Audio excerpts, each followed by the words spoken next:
کی دنیا اگر عزتیں چاہتی ہے، چین کی زندگی چاہتی ہے، سکون کی زندگی چاہتی ہے تو چھوڑو سب کچھ، آ جاؤ قرآن کے پاس، آ جاؤ علماء کے پاس، آ جاؤ خانقاہوں کے پاس، آ جاؤ تعلیم دین کے پاس، صحابہ کے اوصاف اختیار کر لو۔ میری مائیں بہنوں، آپ ازواج مطہرات کے صفات کو اختیار کرو، آپ اللہ کے نبی کی لاڈلی بیٹی کے پردے کو اختیار کرو۔ اللہ کی قسم کھا کے کہتا ہوں، میرے ایمانی بھائیوں، آج پوری دنیا کے اندر چاہے مشرق کو دیکھو، چاہے مغرب کو دیکھو، چاہے شمال کو دیکھو، چاہے جنوب کو دیکھو، بھائیوں پوری دنیا کے اندر انسان پریشان ہے۔ آج ہر جگہ کا آدمی حالات سے دوچار ہے۔ آخر ان حالات سے نکلنے کے لیے کیا راستہ ہے؟ ان حالات سے جن میں آدمی پھنسے ہوئے ہیں، پریشانی کی، تکلیفوں کی، مصیبتوں کی زندگی گزار رہے ہیں، ان حالات سے نکلنے کا کیا راستہ ہے؟ میرے بھائیوں، اس سوال کا سیدھا سادہ جواب یہ ہے کہ ہم اور آپ انسانیت کی ماضی کی تاریخ پر نظر ڈالیں کہ جب ماضی میں ظالم لوگوں نے انسانوں پر قبضہ کر لیا تو پھر انہوں نے کس طریقے پر نجات حاصل کی ہے، وہی طریقہ مجھے اور آپ کو اختیار کرنا پڑے گا۔ جب میرے اندر وہ ایک طریقہ آ جائے گا، وہ انداز، وہ تعلیم آ جائے گی جس سے ماضی میں لوگ حالات سے نکلے ہیں، ماضی میں ان لوگوں کو اللہ نے عزت عطا فرمائی ہیں، تو بھائیوں آج اس زمانے کے لوگ بھی حالات سے نکل سکتے ہیں۔ چلیے ہم ماضی پر نظر ڈال کے دیکھتے ہیں تو ہم نے تاریخ کو پڑھا، ہم نے تاریخ کو دیکھا، ہم نے تاریخ کو سنا تو ہمیں معلوم ہوا کہ اس دنیا کے اندر بہت بڑے بڑے فاتح لوگ آئے ہیں، بڑے بڑے حاکم لوگ آئے ہیں، بڑے بڑے بادشاہ لوگ ہوئے ہیں۔ ان لوگوں نے دنیا والوں کے نفسوں پر بھی قبضہ کر لیا، انہوں نے لوگوں کے اموال پر قبضہ کر لیا، اور میرے بھائیوں انہوں نے ایک ملک کو اجاڑا، دوسرے کو بسایا، ایک ملک والوں سے ملک کو چھینا اور دوسروں کو دیا، ایک ملک کو گھٹایا دوسرے کو بڑھایا۔ میرے بھائیوں ان ظالم بادشاہوں کی تلواروں نے مجرمین کو روپوش ہونے کے لیے تو مجبور کر دیا، لیکن جو مجرم تنہائیوں میں روپوش تھے ان کے جرموں پر وہ پابندی نہیں لگا سکے، ان کے جرموں کو روک نہ سکے۔ اور میرے بھائیوں جس وقت میں ان لوگوں نے اپنی تلوار کو، اپنی طاقت کو استعمال کیا تو تلوار سے، اپنی طاقت سے انہوں نے ظاہر بدن پہ تو قبضہ کر لیا، انہوں نے محلوں کے اندر تو بظاہر سکون برپا کر دیا، شہروں کے اندر سکون برپا کر دیا، لیکن میرے بھائیوں ان لوگوں نے، ان کی تلواروں نے، ان کی طاقت نے من کے اندر اطمینان داخل نہیں کیا ہے، من کے اندر چین و سکون وہ لوگ داخل نہیں کر سکے، جس کا نتیجہ یہ ہوا کہ کچھ زمانے کے بعد، کچھ دنوں کے بعد ان کے بنائے ہوئے قوانین کو ان کے ماننے والے لوگوں نے ہی ختم کر دیا۔ بھائیوں پیچھے چلیے کہ ایک زمانہ ہے حضرت لاڈلے پیغمبر وسلم سے پہلا زمانہ، حضرت عیسیٰ علیہ السلام سے بھی پہلا زمانہ ہے، حضرت موسیٰ علیہ السلام کے زمانے سے پہلے ایک ظالم دنیا میں ہے میرے بھائیوں، جس کو فرعون کے نام سے لوگ یاد کرتے ہیں۔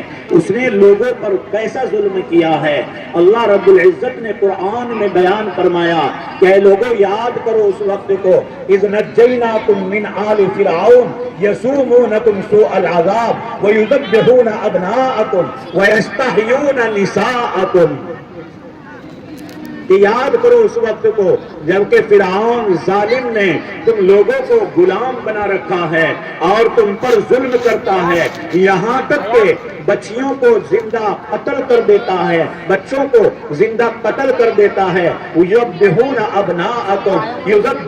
ابناءکم ویستحیون نساءکم، اور تمہاری عورتوں کو، تمہارے بچوں کو وہ زندہ چھوڑ دیتا ہے، لڑکوں کو قتل کرتا ہے اور بچیوں کو زندہ چھوڑ دیتا تھا۔ ایسا ظلم کر رکھا ہے میرے بھائیوں، یہاں تک کہ اس نے انا ربکم الاعلی کا دعویٰ کر دیا کہ میں ہی رب اعلیٰ ہوں، لوگوں کو اپنے سامنے سجدہ کروا رہا ہے۔ اللہ رب العزت نے حضرت موسیٰ علیہ السلام جو اللہ کے رسول ہیں انہیں اللہ رب العزت نے رسول بنا دیا اور پھر انہیں حکم دیا اذهب الى فرعون انه طغى فقل هل لك الى ان تزكى واهديك الى ربك فتخشى فاراه الايه الكبرى فكذب وعصى ثم ادبر يسعى فحشر فنادى فقال انا ربكم الاعلى۔ میرے بھائیو، اللہ حکم دے رہا ہے کہ اے موسیٰ جاؤ فرعون کے پاس جاؤ اور اسے جا کے سمجھاؤ، اتنا بڑا ظالم ہے۔ بھائیو، حضرت موسیٰ علیہ السلام ڈر رہے ہیں اور اللہ سے درخواست کرتے ہیں وَاجْعَلْ لِي وَزِيرًا مِّنْ أَهْلِي، اے اللہ میرے بھائی ہارون کو میرا معین و مددگار بنا دیجئے۔ اللہ نے ان کی دعاؤں کو قبول فرما لیا۔ پھر دونوں کو حکم دیتا ہے اللہ اذهبا إِلَى فِرْعَوْنَ إِنَّهُ طَغَىٰ فَقُولَا لَهُ قَوْلًا لَّيِّنًا لَّعَلَّهُ يَتَذَكَّرُ أَوْ أَن يَخْشَىٰ قَالَا رَبَّنَا إِنَّنَا نَخَافُ أَن يَفْرُطَ عَلَيْنَا أَوْ أَن يَطْغَىٰ قَالَ لَا تَخَافَا إِنَّنِي مَعَكُمَا أَسْمَعُ وَأَرَىٰ۔ میرے بھائیوں، اللہ دونوں بھائیوں کو حکم دے رہا ہے کہ جاؤ ظالم فرعون کے پاس جاؤ۔ میرے بھائیوں، موسیٰ علیہ السلام نے جا کے اللہ کا حکم سنایا اور قوم کو اللہ کے دین کی دعوت دی، اللہ کے ایک ہونے کی دعوت دی اور اپنے اللہ کے سچا رسول ہونے کا اعلان کیا۔ لوگوں نے مان لیا، اللہ تعالیٰ نے اس کے ظلم ستم سے نجات عطا فرما دی۔ تو میرے بھائیوں، پتہ لگا کہ ان ظالم بادشاہوں کے ظلم سے بچنے کا راستہ یہ ہے کہ آدمی انبیاء کی تعلیم پہ آ جاوے، انبیاء کے طریقے پر آ جاوے۔ اللہ نے بنی اسرائیل کو فرعون ظالم کے ظلم سے نجات عطا فرمائی ہے۔ وہ کس کے ذریعے عطا فرمائی؟ میرے بھائیوں، موسیٰ علیہ السلام کے ذریعے عطا فرمائی ہے۔ اور ایسے ہی آپ دیکھیے حضور پاک صلی اللہ علیہ وسلم جب تک مکہ المکرمہ میں تشریف نہیں لائے، جب تک آپ پیدا نہیں ہوئے، وہاں کا کیا حال ہے بھائیوں؟ قتل و غارت گری، لوٹ مار، ایک دوسرے کی جان کو قتل کرنا، اس کے مال کو لوٹنا اور ذرا ذرا سی باتوں پہ جھگڑے فتنے کرنا ان لوگوں کا خاص شیوا تھا، ان کی عادت تھی۔ وہ اس پر فخر کیا کرتے تھے کہ میں نے کتنے قتل کیے ہیں، میں نے کتنے لوگوں کی جان ماری ہے، میں نے کتنی عورتوں کی عزت لوٹی ہے۔ بھائیوں، ان لوگوں کے یہاں برائیوں کو کرنا فخر سمجھا جاتا تھا، اسی لیے اس زمانے کو جاہلیت کے زمانے کا نام دیا گیا ہے۔ وہ لوگ اپنی ماں کو جب باپ مر جاتا تھا تو اپنی ماں کو بھی مال میراث سمجھ کر تقسیم کر لیا کرتے تھے۔ اور بھائیوں، ایسے ظالم لوگ تھے کہ اپنا نشانہ بنانے کے لیے وہ لوگ جاندار کا استعمال کرتے تھے۔ کسی جاندار جانور کو باندھ دیا، اس کو نشانہ بنانے کے لیے اپنے نشانے کو پکا کر رہے، اس کو مار رہے ہیں۔ اور بعض روایتوں میں تو یہ آتا ہے کہ اگر کسی آدمی کے پاس میں کوئی غلام ہوتا، بھائیوں، وہ میدان میں اس غلام کو لے کر جاتے اور آپس میں شرط لگاتے کہ دیکھو اگر میں نے اپنے اس غلام کی آنکھ کے اس کالے ڈیلے میں کالے نشان میں تیر مار دیا تو بتاؤ تم مجھے کیا دو گے؟ میرے بھائیو اس غلام کو باندھ دیا جاتا تھا اور یہ آدمی اپنی بازی جیتنے کے لیے اس غلام کی آنکھ میں نشانہ لگاتا تھا اور غلام کی آنکھ میں تیر لگتا وہ زمین پر تڑپتا تڑپتا مر جایا کرتا تھا۔ ان لوگوں کو ذرہ برابر احساس نہیں ہوتا تھا۔ یہ عربستان کا دور ہے، عرب کے لوگوں کی حالت ہے، اللہ کے نبی سے دنیا میں آنے سے پہلے کا یہ حال ہے۔ وہ کسی جاندار جانور کو پکڑتے اور زندہ کو باندھ کر اس کی ٹانگ پہ سے، اس کی ران پہ سے، اس کے پیچھے کے حصے میں سے گوشت کاٹ لیا کرتے تھے۔ یہ احساس نہیں ہوتا تھا کہ اس جانور کو کتنی تکلیف ہوگی، اس جانور کو کتنا دکھ ہوگا، انہیں کوئی احساس نہیں تھا۔ بھائیوں یہ انسانی شکل میں ایک طرح کے درندے بن کے، ایک طرح کے جانور بن کے زندگی گزار رہے ہیں۔ ایسے حالات میں اللہ کے لاڈلے پیغمبر صلی اللہ علیہ وسلم دنیا کے اندر تشریف لاتے ہیں۔ بھائیوں ان لوگوں کو ان برے حالات سے، ان بری طبیعتوں سے اس نے نکالا۔ اللہ کے نبی نے آ کر ان پر محنتیں کی ہیں۔ تاجدار مدینہ صلی اللہ علیہ وسلم کی محنتوں کی برکت سے ان لوگوں کو اللہ نے کیا بنا دیا ہے اس کو آپ سنیے۔ حضور پاک صلی اللہ علیہ وسلم نے ان کے اوپر کیا کیا؟ میرے بھائیوں سب سے پہلے ان لوگوں کے دلوں میں اللہ کے نبی نے اللہ کی محبت بٹھائی۔ جب تک آدمی کسی سے محبت نہیں کرتا ہے اس کی بات کو نہیں سنتا ہے، اس کی بات کو نہیں مانتا ہے، اللہ کی محبت دلوں کے اندر اتاری اور محبت اتارنے کے بعد اب دو طرح کے اوصاف ان کے اندر آپ نے منتقل کیے۔ بعض وہ اوصاف ہیں، بعض وہ صلاحیتیں ہیں میرے بھائیوں جو انفرادی صلاحیتیں کہلاتی ہیں۔ حضور پاک صلی اللہ علیہ وسلم نے ان لوگوں کے اندر آپ نے علم منتقل کیا اور آپ نے یہ ارشاد فرمایا طلب العلم فریضۃ علی کل مسلم، کہ علم دین کا طلب کرنا، علم دین کا سیکھنا ہر مسلمان کے ذمے فرض ہے۔ مرد ہو یا عورت ہو ہر ایک پر علم دین کا جاننا سیکھنا لازم ہے۔ اور کہیں فرمایا کہ اطلبوا العلم من المہد الی اللحد، کہ علم دین کو سیکھو، ماں کی گود سے لے کر مرتے دم تک علم دین کو سیکھتے رہو۔ اللہ کے نبی نے ان کے اندر علم کی طرف پیدا کی، علم کا شوق پیدا کیا، انہیں علم دین سکھایا۔ اور امام مالک رحمت اللہ علیہ کا مقولہ نقل کیا گیا کہ آپ نے فرمایا العلم نور، کہ علم تو ایک نور ہے میرے بھائیوں۔ یہی علم ہے جس کی وجہ سے ذلتوں میں پڑے ہوئے لوگ، جاہلیت کی زندگی گزارنے والے لوگ جاہلیت سے نکل کر روشنیوں میں آتے ہیں، اندھیروں سے نکل کر روشنی کی طرف آتے ہیں۔ میرے بھائیوں یہ مدرسہ آپ کا وہی قرآن کا علم دیتا ہے جو اللہ کے نبی نے صحابہ کو دیا، اللہ کے نبی کے صحابہ نے تابعین تبع تابعین کو دیا۔ ان مدارس میں وہی علم سکھایا جاتا ہے۔ اور حضور پاک صلی اللہ علیہ وسلم نے لوگوں کے سامنے مقصد زندگی کو بتایا اور یہ کہا یا عباد اللہ یا ایھا الناس، اے لوگو، اے اللہ کے بندو، زندگی کے مقصد کو جانو۔ اللہ نے تم لوگوں کو کیوں پیدا فرمایا؟ اللہ نے تمہیں کیوں عقل دی ہے؟ اللہ نے تمہیں کیوں سمجھ دی ہے؟ اللہ نے یہ ہاتھ دیے، اللہ نے یہ ناک دیا، اللہ نے یہ کان دیے، اللہ نے یہ پیر دیے، یہ کیوں دیے ہیں؟ اللہ تعالیٰ نے مقصد زندگی کیا ہے، یہ حیات کیوں عطا فرمائی ہے؟ اور یہ ارشاد فرمایا افحسبتم انما خلقناکم عبثا وانکم الینا لا ترجعون، کہ اے لوگو کیا تم یہ گمان کرتے ہو کہ اللہ نے تمہیں ویسے ہی پیدا کر دیا؟ کیا تمہیں اللہ اس زندگی کا کوئی حساب نہیں لے گا؟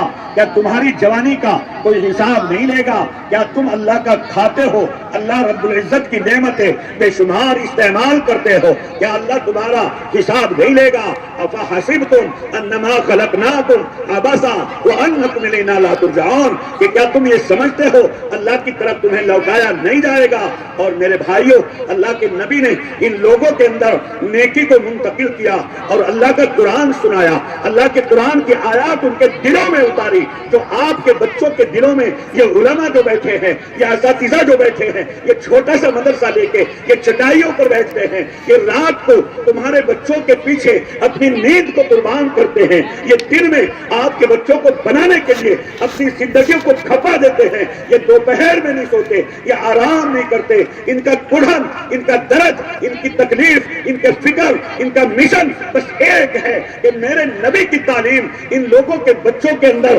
کیسے منتقل ہو سکتی ہے، کیسے یہ بچے قرآن کے شہدائی بنیں گے، کیسے یہ بچے قرآن کے حامل بنیں گے، کیسے بچے عامل قرآن بنیں گے، کیسے یہ بچے حافظ قرآن بنیں گے۔ ان محترم صاحب کی، ان اساتذہ نظام کی بس ایک ہی دھن ہے، یہ اگر ان کے گھروں پہ ان کے اصلی بچے، ان کے نسبی بچے بیمار ہو جاتے ہیں، اللہ کی قسم کبھی ایسا بھی ہوتا ہوگا کہ ان کی بیوی پریشان ہے، ان کی بیوی بیمار ہے، وہ فون بھی کرتی ہے لیکن وہ یہ کہہ کے اس کی بات کو رد کر دیتے ہیں کہ تو تیرے حساب سے اپنے گھر کی ضرورت کو پورا کر لے، اپنے بچوں کی ضرورت کو پورا کر لے، میں مدرسے سے نہیں آ سکتا، میرے بچے ہیں، میں انہیں چھوڑ کر نہیں آ سکتا۔ میرے بھائیوں، اللہ کے نبی نے میرے آپ کے سامنے، صحابہ کرام کے سامنے جو دین نیکی بیان کی ہے وہ کیا فرمایا؟ قرآن کہتا ہے وَأَحْسِنُوا وَأَحْسِنُوا إِنَّ اللَّهَ يُحِبُّ الْمُحْسِنِينَ، کہ احسان کا معاملہ کرو،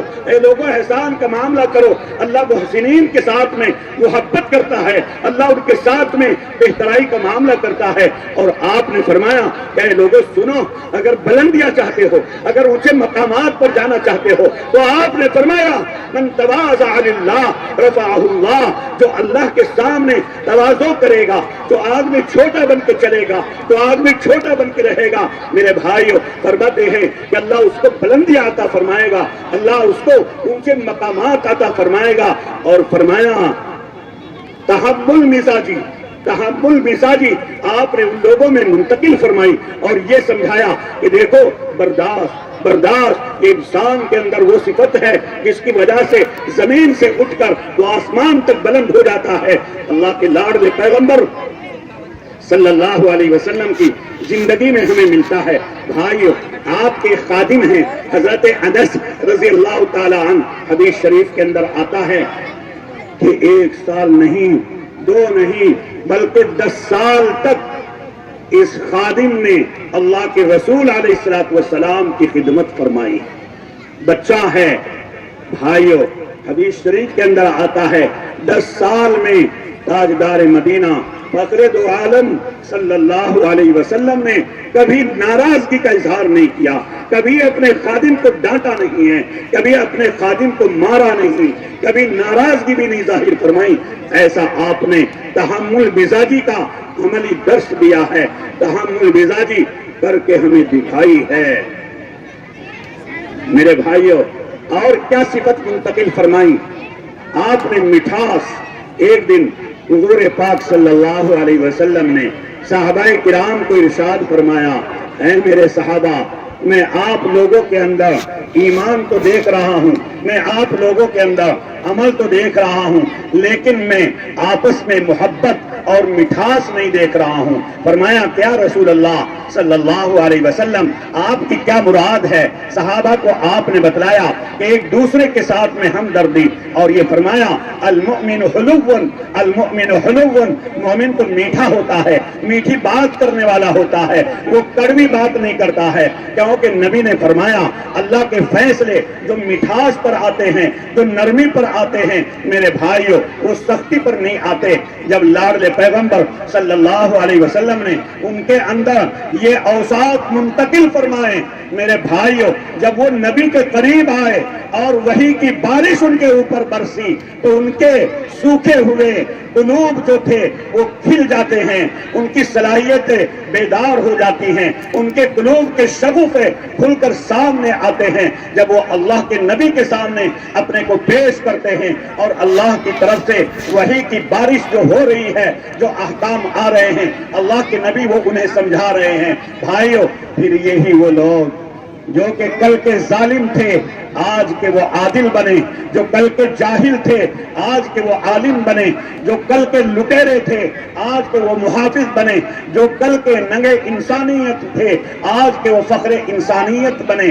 میرے بھائیو، اللہ کے لاڈلے پیغمبر کی یہ تعلیمات، دیگر نبیوں کی یہ تعلیمات وہ ہیں جن کی وجہ سے اللہ نے ظلم و ستم سے نکالا، حالات سے نکالا، تکلیفوں سے نکالا، فاقوں سے نکالا، ہر طریقے کی تکلیف سے ان کو اللہ نے نکال کر انہیں عزت عطا فرمائی، انہیں بڑے سے بڑے میدانوں میں اللہ نے وہ کامیابی عطا فرمائی کہ جن کا آج تصور نہیں کر سکتے ہیں۔ بھائیو، آج بھی اگر یہ امت یا پوری دنیا کا انسان اپنے کو ترقی کی طرف لے جانا چاہتا ہے، حالات سے نکلنا چاہتا ہے، تو اسے میرے نبی کی تعلیم کے پاس آنا پڑے گا، اس قرآن کے ساتھ جڑنا پڑے گا، اس قرآن کو دل میں اتارنا پڑے گا۔ میرے بھائیوں، میری مائیں بہنوں، میری بیٹیوں، آپ کو فیصلہ کرنا پڑے گا کہ یہ جان کٹ سکتی ہے، یہ جان، یہ سر ذبح ہو سکتا ہے، لیکن اللہ کے نبی کی تعلیم کے خلاف، قرآن کے خلاف، قرآن کی سیرت کے خلاف، صحابیات کی سیرت کے خلاف، صحابہ کی سیرت کے خلاف، اور ایسے ہی میرے آقا تاجدار مدینہ صلی اللہ علیہ وسلم کی پیاری بیٹی فاطمہ کی سیرت کے خلاف میری بیٹیاں زندگی نہیں گزار سکتی ہیں۔ دنیا ساری ایک طرف، لیکن میرے نبی کی سیرت ایک طرف ہے۔ بھائیو، پھر یہ لوگوں کو اللہ نے اٹھایا، اور ایک صفت اللہ نے کہ نبی علیہ السلام نے قرآن کی روشنی میں ان کے اندر منتقل فرمائی، اخلاص۔ اخلاص، جو بھی کام کرو اللہ کی رضا کے لیے کرو، مدرسہ چلاتے ہو اللہ کی رضا کے لیے، کسی کو کچھ دیتے ہو اللہ کی رضا کے لیے، کسی کو دینے سے انکار کرتے ہو تو بھی اللہ کی رضا کے لیے۔ اسی کو فرمایا الحب للہ، البغض للہ، المنع للہ، الاعطاء للہ، اور کما قال صلی اللہ علیہ وسلم کہ اگر محبت کرتے ہو کسی سے تو اللہ کے لیے کرو۔ کیا مطلب؟ کہ اس لیے کرو، یہ اللہ کے دین کا داعی ہے، یہ قرآن کا حافظ ہے، یہ قرآن کا عالم ہے، یہ مدرسہ چلانے والے ہیں، یہ بچوں کو پڑھانے والے ہیں، یہ ہماری امت رسول صلی اللہ علیہ وسلم میں بڑے ممتاز لوگ ہیں۔ انہی کے بارے میں اللہ کے نبی نے فرمایا العلماء ورثۃ الانبیاء۔ میرے بھائیوں، اللہ کے نبی نے فرمایا جو بھی کچھ کرو اللہ کے لیے کرو، اخلاص کے ساتھ میں کرو۔ اگر کسی سے محبت ہے اللہ کے لیے، اگر کسی سے ناراضگی ہے تو بھی اللہ کے لیے، اگر کسی کو کچھ دے رہے ہو تو دیکھو کہ ہاں یہ اللہ کا نیک بندہ ہے، یہ اللہ کا نیک بندہ ہے، یہ دیندار ہے، یہ محتاج ہے، یہ ضرورت مند ہے، یہ اس پیسے کو لے کر اچھی جگہ میں خرچ کرے گا، اس لیے دو۔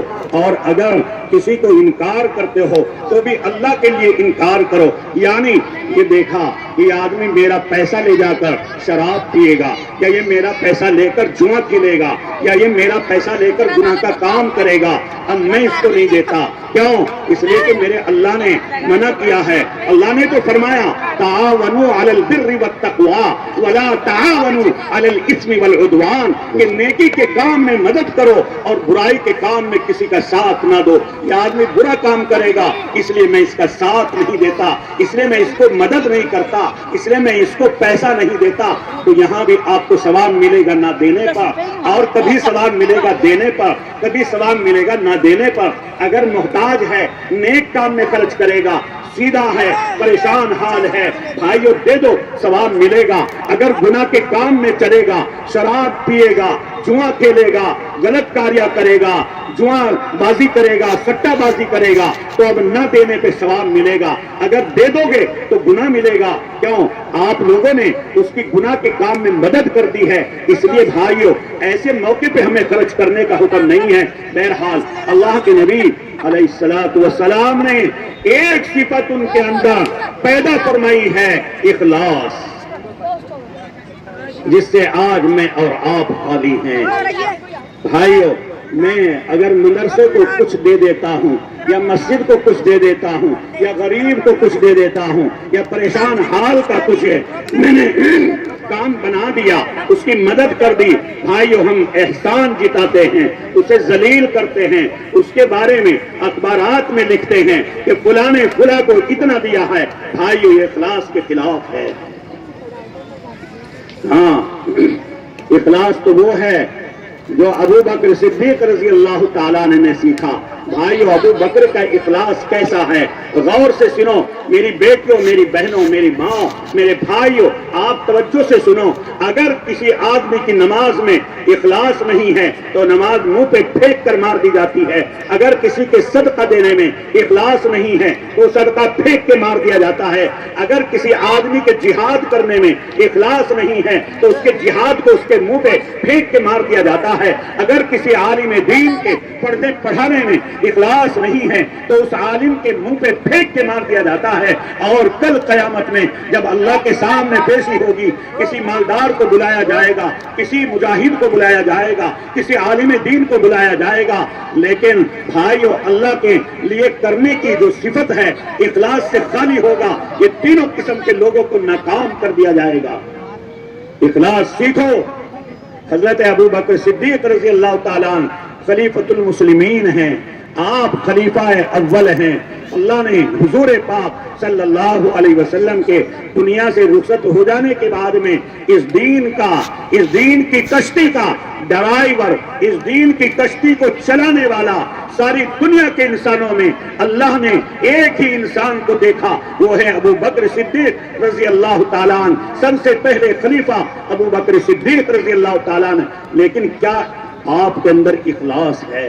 کیا اخلاص ہے؟ میرے بھائیوں، کتابوں کے اندر لکھا ہے کہ جس وقت میں آپ خلیفۃ المسلمین بنے، آپ کے زمانے میں یہ ترتیب بنائی گئی کہ جو لوگ مدینہ منورہ میں غریب ہیں، نادار ہیں، پریشان ہیں، اپنا گھر کا کام کاج کرنے سے عاجز ہیں، تو ان لوگوں کے لیے خادم متعین کیے جائیں۔ حضرت نے یہ ترتیب بنائی کہ مدینہ میں جو لوگ کمزور ہیں، جو لوگ عاجز ہیں، جو لوگ بے سہارا ہیں، ان کے لیے ترتیب بنائی کیا کہ ہر محتاج کے لیے، اگر بوڑھا آدمی ہے چل نہیں سکتا، گھر میں جھاڑو نہیں مار سکتا اور کوئی گھر میں نہیں ہے تو ایک خادم اس کے نام پہ لکھا۔ پہلے ابو بکر صدیق رضی اللہ تعالیٰ عنہ نے ایک فہرست بنوائی کہ مدینے میں کتنے محتاج مرد ہیں، کتنی محتاج عورتیں ہیں، فہرست بنائی گئی۔ پھر اس فہرست پر نظر ڈال کے ہر ایک کے سامنے ایک خادم کا نام لکھا گیا۔ بھائیو، فلاں آدمی محتاج ہے، اس کے سامنے نام لکھا گیا کہ اس کی خدمت فلاں کرے گا۔ فلاں عورت محتاج ہے، اس کے سامنے نام لکھا ہوا ہے کہ اس کی خدمت فلاں کرے گا، جا کے کیا کام کرے گا، خدمت میں کیا کام ہے۔ بھائیو، خدمت کا کام گھر میں جا کے جھاڑو دینا، گھر میں جا کے سامان کی سیٹنگ کرنا اور اس عورت کے گھروں میں باہر سے دور سے کنووں سے لا کر پانی بھر کے دینا، گھر کی یہ ضروریات پورا کرنے کے لیے خادم متعین کیے گئے۔ یہ پوری فہرست تیار ہو گئی اور حضرت ابو بکر صدیق رضی اللہ تعالیٰ نے جہاں پر بیٹھتے تھے مسند پہ، وہاں ایک کپڑے کے نیچے رکھی ہوئی ہے، حضرت عمر فاروق رضی اللہ تعالیٰ عنہ تشریف لاتے ہیں۔ بھائیو، یہی وہ عمر فاروق ہے، یہی وہ عمر فاروق ہے۔ ہاں، دو نبیوں نے دعا فرمائی ہے، قرآن نے نقل کیا ہے۔ ایک نبی نے دعا کی ہے اپنے بھائی ہارون کے لیے کہ اللہ میرا مددگار بنا دے، اللہ نے قبول کر لیا موسیٰ علیہ السلام کی دعا۔ اور دوسری دعا نبی پاک صلی اللہ علیہ وسلم نے مانگی اور یہ کہا، یا اللہ اسلام کو عمر بن خطاب کے ذریعے، ان کو اسلام عطا فرمانے کے ذریعے اللہ اسلام کو عزت عطا فرما۔ اللہ نے وہ بھی دعا قبول فرما لی۔ میرے بھائیوں، یہی وہ عمر ہے کہ ادھر تو نبی نے دعا مانگی ہے اور ادھر مکے کے ظالم لوگوں نے بیٹھ کے ایک مشورہ کیا اور یہ کیا کہ بھائی عمر کو بلاؤ، اور مشورے میں بات رکھی کہ محمد اور اس کے ساتھی ہمیں پریشان ہی کرتے رہیں گے، ایسا کرو کہ آج نعوذ باللہ اس محمد کا کام تمام کر دیا جائے اور تلوار لے کے اس کی گردن اڑا دی جائے۔ بھائیو، عمر فاروق نے کہا کہ اس کام کے لیے میں تیار ہوں، عمر نے کہا اس کام کو میں انجام دوں گا۔ تلوار لیتے ہیں اور لے کے نبی کی گردن اڑانے کے ارادے سے گھر سے نکلتے ہیں۔ میرے بھائیو، راستے میں حضرت نعیم بن عبداللہ سے ملاقات ہوتی ہے، پوچھا اے عمر اتنی شان کے ساتھ، اتنے غصے کے ساتھ تلوار ہاتھ میں لے کر کدھر چلے ہو، کہاں جاتے ہو؟ کہنے لگے آج محمد بن عبداللہ کا سر قلم کرنے جا رہا ہوں، اس کا کام تمام کر دیا، آج اس کو ختم کرنے جا رہا ہوں۔ بھائیو، انہوں نے کہا کہ آپ وہاں تو بعد میں جانا، پہلے اپنے بھائی بہنوئی کے گھر کی خبر تو لو، ان کو تو دیکھو ان کا کیا حال ہے۔ تو بھائی بہن کے گھر کی طرف مڑتے ہیں، حضرت سعید کے گھر کی طرف جاتے ہیں اور اپنی بہن کے گھر کی طرف جاتے ہیں۔ بھائیو، جا کے دروازے میں کان لگا کے سنا، اندر سے آواز آئی کہ کچھ پڑھ رہے ہیں۔ دروازہ کھٹکھٹایا اور دیکھا انہوں نے کہ شاید کہ عمر آ گئے ہیں، کیونکہ بڑے باہمت شمار ہوتے تھے۔ تو بہنوئی ڈر گیا، بہن نے جلدی سے ان قرآن کریم کے اورات کو چھپا کے رکھ دیا۔ یہ اندر داخل ہوتے ہیں اور غصے میں جا کے کہتے ہیں کہ کیا پڑھ رہے تھے تم، کیا کر رہے تھے تم؟ لگتا ہے تم ایمان لے آئے ہو، لگتا ہے تم مسلمان بن چکے ہو۔ میرے بھائیو، بہنوئی نے دبی آواز سے یہ کہا کہ اگر اسلام دین برحق ہے تو اسے قبول کرنے میں کیا چیز مانے ہے؟ اگر اسلام برحق ہے تو اسے قبول کرنے میں کیا تاخیر ہے، کیا دیر ہے؟ بس اتنی بات سننا تھا۔ اور عمر فاروق نے بھائیوں جو مارنا شروع کیا ہے بہنوئی کو، پیٹنا شروع کیا، پٹک کے مارا اور ان کے سینے پر بیٹھ جاتے ہیں، مار رہے ہیں۔ اور میرے بھائیوں، بہن کو چلال آ گیا، بہن کو غصہ آ گیا۔ بہن نے کہا عمر، جس ماں کا دودھ تو نے پیا ہے اسی ماں کا دودھ میں نے پیا ہے۔ سن لے، کان کھول کے سن لے، ہمارے دلوں کے اندر ایمان داخل ہو چکا ہے۔ یہ ایمان ہمارے دلوں سے نہیں نکل سکتا ہے۔ ہم سر تو کٹا سکتے ہیں، تو جان لے سکتا ہے، لیکن دلوں کے اندر سے تو ہمارے ایمان کو نہیں نکال سکتا ہے۔ میرے بھائیوں، اس عمر کو جب یہاں پر چوٹ لگتی ہے، اب یہ عمر وہاں سے نکل کے ارادہ اسلام لے کر اللہ کے نبی کی خدمت میں دار ارقم میں آتا ہے۔ اللہ کے نبی صلی اللہ علیہ وسلم اندر تشریف فرما ہے۔ صحابہ نے دیکھا کہ عمر ننگی تلوار لے کے آ رہے ہیں۔ صحابہ کرام کہنے لگے اے اللہ کے لاڈلے پیغمبر، آج تو بڑی تکلیف لگ رہی ہے کیونکہ یہ عمر آ رہا ہے۔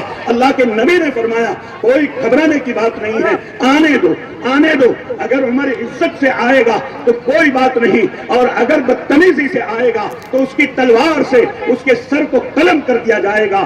بھائیو، عمر آتے ہیں، اللہ کے نبی نے زور سے پکڑ کے ان کے دامن کو جھٹکا مارا اور کہا کہ عمر کب تک اندھیروں میں پڑے رہو گے؟ بھائیو، اسی وقت اسلام لے آتے ہیں۔ بہرحال میں آپ کو بتا یہ رہا تھا کہ عمر فاروق حضرت ابوبکر صدیق رضی اللہ تعالیٰ عنہ کے پاس آتے ہیں، مسند کے نیچے جہاں پر یہ فہرست رکھی ہوئی ہے وہاں سے اس فہرست کو نکالتے ہیں، پڑھ کے دیکھتے ہیں، نیچے دیکھا آخر میں کہ ایک نام مجبور محتاج عورت کا لکھا ہوا ہے، لیکن اس کے سامنے کسی خادم کا نام نہیں ہے۔ عمر فاروق نے سوچا سبحان اللہ، الحمدللہ، آج تو بہت اچھا موقع ہو گیا کہ یہاں میں اپنا نام لکھ لیتا ہوں، اس عورت کی خدمت بندہ کیا کرے گا، میں کیا کروں گا۔ بھائیو، یہ فیصلہ اپنے دل میں کر لیا اور آج فجر کی نماز مسجد نبوی صلی اللہ علیہ وسلم میں پڑھنے کے بعد جلدی سے اس بڑھیا کے گھر پہ تشریف لے جاتے ہیں اور جا کے دستک دیتے ہیں۔ بوڑھی ماں نے اندر سے پوچھا بیٹا کون؟ فرمایا کہ عمر بن خطاب۔ کیوں بھائی، کیوں آئے؟ کہا آپ کے خدمت کرنے کے لیے آیا ہوں، خادم بن کے آیا ہوں، آپ کو خدمت کی ضرورت ہے۔ آپ کے نام کے سامنے کسی خادم کا نام نہیں تھا۔ مائی دروازہ کھول دے، مائی دروازہ کھول دے، یہ بندہ تیری خدمت کے لیے آیا ہے، تیرے گھر میں یہ جھاڑو لگائے گا، تیرے گھر میں یہ پانی لا کر دے گا، تیری ساری خدمت کرے گا۔ میرے بھائیو، اماں نے، بڑھیا نے کیا جواب دیا؟ یہ کہا کہ بھائی حضرت آیا تھا اور میرا تو کام بھی کر کے چلا گیا. کون ہے معاون ہے یار؟ کون ہے مجھے پتا نہیں ہے. جب خادم آتا ہے مجھے دستک دیتا ہے میں اپنے گھر کے کونے میں بڑھیا ہونے کے باوجود پردہ کر کے بیٹھ جاتی ہوں اور خادم جھاڑو وغیرہ مار کے چلا جاتا ہے. مجھے اللہ کی قسم پتا نہیں ہے کہ یہ خادم کون ہے, کیا نام ہے, میں اس کو نہیں سے جانتا. آواز آئی کہ بیٹا آیا تھا خادم, خادم تو کام بھی کر کے چلا گیا. اوہو, حضرت عمر فاروق کے اب تو ہوش حواس باختہ کہ اللہ یہ کون ہے, کس وقت آتا ہے. بھائیو, اگلے دن عمر فاروق رضی اللہ تعالیٰ عنہ نے عشاء کی نماز مسجد نبوی صلی اللہ علیہ وسلم میں پڑھی, اور پڑھنے کے بعد اس راستے میں سخت سردی کا زمانہ ہے, پوری رات راستے کے کنارے پر جھاڑوں کے پیچھے درختوں کے پیچھے چھپ کے بیٹھ جاتے ہیں, صرف یہ دیکھنے کے لیے کہ یہ کون آدمی ہے کہ جس کا کسی کو پتا نہیں ہے, اس بڑھیا کو پتا نہیں ہے, یہ اتنا راز کے ساتھ یہ اللہ کے دین کا کام کرنے والا, یہ خدمت محتاج کرنے والا یہ کون آدمی ہے. صرف یہ دیکھنے کے لیے پوری رات ٹھنڈی میں سردی میں جنگل میں کھڑے ہو کر گزار رہے ہیں. فرماتے ہیں کہ جب رات کا 1 بجا اور پورے مدینے میں سناٹا چھا گیا, پورے مدینے میں اندھیری ہے, اور بھائیو مدینہ منورہ میں تو بہت سے حشرات الارض تھے, اس وقت کی بات ہے. فرماتے ہیں میں کنارے پہ کھڑا ہوں, 1 بجے اندھیرے میں ایک آدمی آہستہ آہستہ پیر رکھتے ہوئے آ رہا ہے, چل رہا ہے, آگے آ رہا ہے. جب وہ میرے قریب آیا میں باہر سے سائیڈ میں سے نکلا اور فوراً جا کے سامنے پکڑا اور کہا کون؟ اللہ اکبر. میرے بھائیوں, دیکھا, دیکھ کر کے بالکل پسینہ پسینہ ہو گئے. دیکھا کون ہے یہ آدمی؟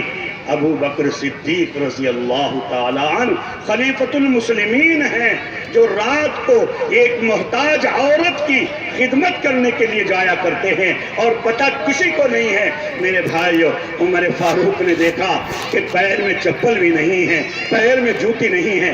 کہا اے خلیفۃ المسلمین, اے اللہ کے بندے, اے نبی کے یار غار, آپ کے پیر میں جوتی نہیں ہے, جوتا کیوں نہیں پہنا, چپل کیوں نہیں پہنا؟ میرے بھائیو کیا جواب دیا؟ یہ کہا کہ یہ سوچ کر جوتا پہن کے نہیں آتا کہ جوتے کی آواز سے, آہٹ سے کسی کو پتہ لگ جائے گا کہ کوئی جانے والا جا رہا ہے. میں یہ سوچ رہا تھا کہ کل جب میدان حشر لگے گا, تاجدار مدینہ اولین و آخرین کا اجتماع ہوگا, بس اس وقت میں میرا اللہ جانے گا اور یا ابو بکر جانے گا کہ یہ خدمت میں نے کی ہے اللہ کے لیے کی ہے. میرے بھائیوں, نبی نے یہ اوصاف لوگوں کے اندر پیدا فرمائے اور کہیں کہا کہ لوگوں کے لیے نفع رسانی کا سامان بنو, سامان تیار کرو, تم رفع رسانی والے بنو. خیر الناس من ينفع الناس, آپ صلی اللہ علیہ وسلم نے فرمایا. اور کہیں فرمایا کہ لوگوں آپس میں ایک دوسرے کے ساتھ میں رحم و کرم کا معاملہ کرو. بھائیوں, مسلمان نہیں فرمایا, آپ نے مطلقاً ارشاد فرمایا ہے. کیا فرمایا؟ ارحموا من فی الارض یرحمکم من فی السماء. اور کہیں ارشاد فرمایا الخلق عیال اللہ فاحب الخلق الی اللہ من یحسن الی عیالہ. میرے بھائیوں, جب ان اوصاف کو صحابہ نے اپنے اندر داخل کیا تو اب اللہ نے انہیں عزتیں عطا فرمائی, انہیں عزتیں عطا فرمائی. آج کی دنیا اگر عزتیں چاہتی ہے, چین کی زندگی چاہتی ہے, سکون کی زندگی چاہتی ہے تو چھوڑو سب کچھ, آ جاؤ قرآن کے پاس, آ جاؤ علماء کے پاس, آ جاؤ خانقاہوں کے پاس, آ جاؤ تعلیم دین کے پاس. صحابہ کے اوصاف اختیار کر لو. میری مائیں بہنوں, آپ ازواج مطہرات کے صفات کو اختیار کرو.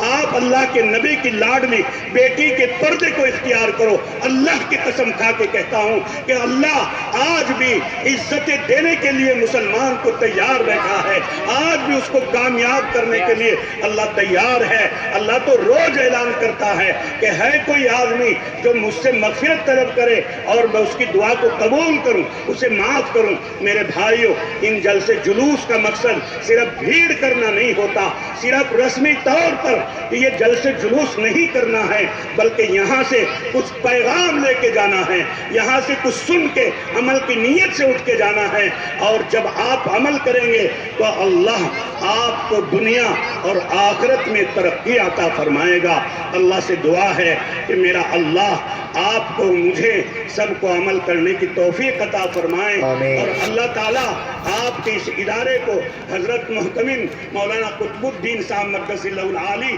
اور ان کے رفقا جو بڑے فعال اساتذہ نظام ہیں، ان کی خدمات سے دن دنی رات چوگنی ترقیات عطا فرمائے۔ اللہ ہم سب کی دنیا بھی اچھی بنائے۔